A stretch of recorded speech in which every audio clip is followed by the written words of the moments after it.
আসসালামু আলাইকুম।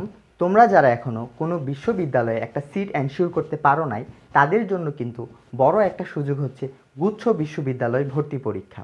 তোমরা যদি বিগত বছরগুলোতে গুচ্ছ বিশ্ববিদ্যালয়ের কোশ্চেন অ্যানালাইসিস করো এবং প্রিভিয়াস ইয়ারের বিভিন্ন বিশ্ববিদ্যালয়ের কোশ্চেন অ্যানালাইসিস করো, তাহলে বুঝতে পারবা যে গুচ্ছ বিশ্ববিদ্যালয়ে কিন্তু গুচ্ছের যে একটা প্যাটার্ন আছে সেটা ফলো করে। তাছাড়া রাবি, জাবি, চবি এগুলোর কোশ্চেন সরাসরি ইনপুট করে দেয়। তবে তোমরা এখনও যারা কোনো বিশ্ববিদ্যালয়ে চান্স পাও নাই, তোমরা কি করলে গুচ্ছতে একটা সিট এনশিওর করতে পারবা, আমি 3টা ক্রাইটেরিয়া সেট করছি। একটা হচ্ছে কোশ্চেন ব্যাংক সলভ।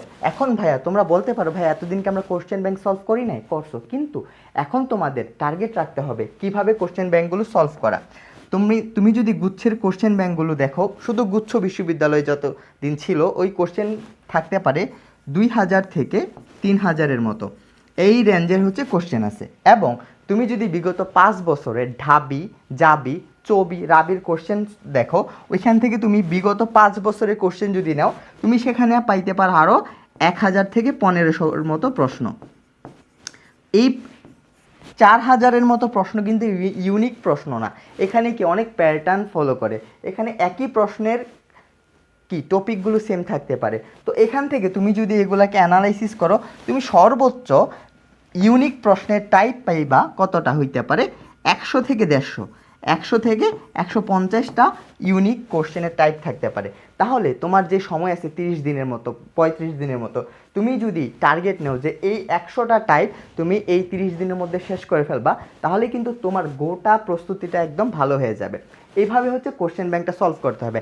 আর কোশ্চেন ব্যাংক সলভ করার মানেটা আমরা ভুল করি। কোশ্চেন ব্যাংক কিন্তু ভাই এক্সাম দেওয়ার জিনিস, কোশ্চেন ব্যাংক সলভ করার বিষয় না। আমি যদিও লিখছি সলভ, কিন্তু কীভাবে সলভ করতে হবে, প্রথমে কোশ্চেন ব্যাংকটার উপর তোমাকে একটা এক্সাম দিতে হবে। তবে তুমি 25টা প্রশ্নের উপর একটা এক্সাম দিলা, তুমি দেখলা তুমি 10টা প্রশ্ন পারো নাই, 15টা পারলা, তাহলে তার মানে তোমার ওই 10টা টপিকের মধ্যে এখনও ঝামেলা আছে।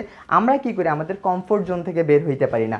আমরা যে 15টা কোশ্চেন পারি, সেই 15টা কোশ্চেনই বারবার পড়ি, এতে কি হয়, আমাদের ইমপ্রুভমেন্ট হয় না, আমরা যেখানে আসি সেখানেই থেকে যাই।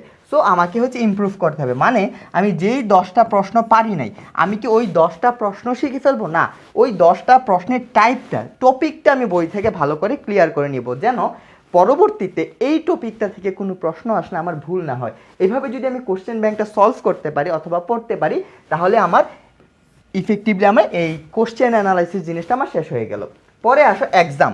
এই গুচ্ছ ভর্তি পরীক্ষার আগের দিন পর্যন্ত তোমাকে প্রতিদিন মিনিমাম 2টা করে এক্সাম দিতে হবে, 2টা করে এক্সাম দিতে হবে। একটা হইতে পারে, ধরো তুমি আজকে কেমিস্ট্রি পড়ছো, তাহলে তুমি যেই টপিকটা পড়ছো বা যেই চ্যাপ্টারটা পড়ছো, ওই চ্যাপ্টারের উপরে একটা এক্সাম রাখবা, আরেকটা এক্সাম রাখবা ওভারঅল, মানে একটা মডেল টেস্ট আকারে একটা এক্সাম রাখবা, যে সবগুলো সাবজেক্ট থাকবে র্যান্ডম আকারে। এরকম 2টা এক্সাম রাখতে পারো। 3 নাম্বার হচ্ছে তোমার গ্যাপ। এই গ্যাপ নিয়ে ভালো করে কাজ করতে হবে, যেটা একটু আগে বললাম যে তুমি 15টা প্রশ্ন পারলা, 10টা পারলা না, গ্যাপ তোমার ওই 10টা।